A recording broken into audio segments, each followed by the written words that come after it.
কাগো line আমু line না ও নিজের line নিজে কাটটা লাইলি না, ওই যে আমার ইনকামিং একটু ঝামেলা হইতেছে বুঝছস ফোনের কয়েকদিন ধরে দেখি ইনকামিং কলই আসে না। যদি আমার নিজের একটা লাইন স্যাক্রিফাইস করে দিই তাহলে আমার ইনকামিং কল আসবে দেখিস। কুসংস্কার বিশ্বাস। হ্যালো আসসালামু আলাইকুম চাচা। তোমার ইন্টারনেট দেখি কাজ করতেছে না, বন্ধ হয়ে গেছে। কি বলেন লাইন নাই? তুমি একটু তাড়াতাড়ি আসো তো। দেখতেছি না তো। কি দেখতেছো? লাইট তো দেখতে হবে, কিন্তু লাইট না দেখলে দেখছি। সুন্দর চলে আসছে, হাত দিয়ে দিছে। হ্যাঁ আসসালামু আলাইকুম। ভালো আছেন আপনি? ইন্টারনেটের ঝামেলা হয়েছে না? ওই যা হয় আর আমার মনে হচ্ছে ইদানিং একটু বেশি ইন্টারনেটের ঝামেলাটা হয়, তাই না? সুন্দর।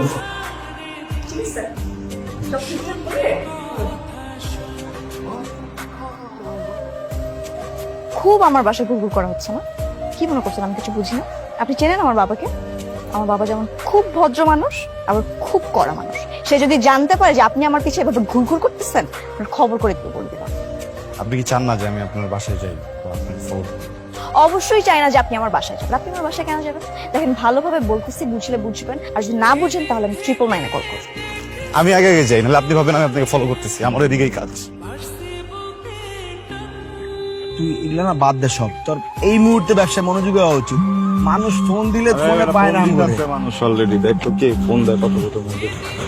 হ্যালো হ্যালো, এটা কি সুলতানস ইন্টারনেট সার্ভিস? আমাদের বাসায় একটু প্রবলেম হয়েছে, তো এটা ঠিক করতে হবে। আমি আসতেছি, আমার বন্ধু ছায়া খাইছে, ও আসতে পারবো না। না, আপনার বন্ধুকে আসতে হবে। ওই যে রেখা, যার হলে এত কাহিনী আমগো।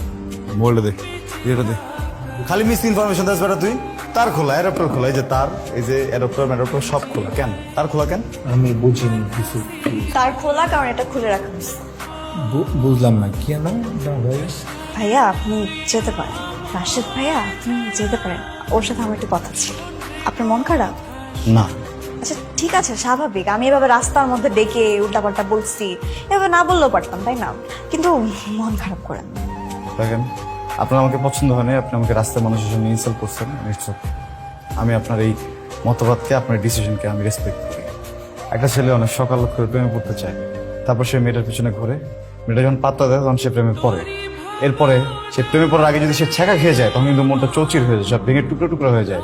আপনি ছ্যাঁকা খাইছেন? হ্যাঁ। কে দিল আপনাকে ছ্যাঁকা? দিছে। আমি? হ্যাঁ। স্বাভাবিক, আমি একটু ভালোই প্যারা দিই আর কি, কিন্তু প্যারাটা তো নিতে হবে, তাই না? আমি কোনো প্যারা নিতে পারবো না, বুঝছেন? আমি যে ছোটবেলা থেকে বড় হয়েছি প্যারা নিতে নিতে, আর নতুন করে আর কোনো প্যারা আমার পক্ষে নেওয়া সম্ভবই না। আশ্চর্য, আপনি রিলেশনশিপে আর প্যারা নেবেন না? রিলেশনে যাবো কার সাথে? আমার সাথে। দেখেন, আমি তো ঘুরা পেঁচা বলতে পারবো না, আমি সোজাসুজি বলতেছি। হ্যাঁ, আমি যে নাম্বারটা থেকে কল দিচ্ছি ওটা আমার নাম্বার। আপনি ওই নাম্বারে 2 বেলা করে ফোন দিবেন। 2 বেলা করে ফোন দিয়ে সকালবেলা একবার বলবেন যে I love you. I love you. আসতে বাবা পাশের রুমে আসতে, এখন যদি শুনে ফেলে আপনাকে জুতা পেটাবেন।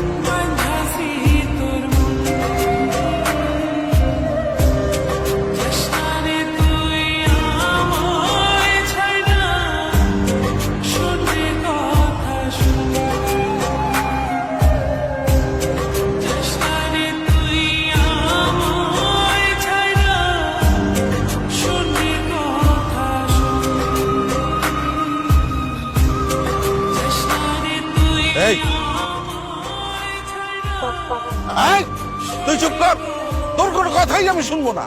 তোর আমি পড়াশোনা করাই, আদর দিয়ে মানুষ করতেছি, এই সব দেখার জন্য তোর রুচির এত অধপতন হয়েছে। আরে আঙ্কেল, তোর কি আছে? হ্যাঁ, তোর কোনো পড়াশোনা আছে? তোর কোনো পরিবার আছে? তোর এমন কি আছে যে তুই আমার মেয়ের দিকে হাত বাড়াস?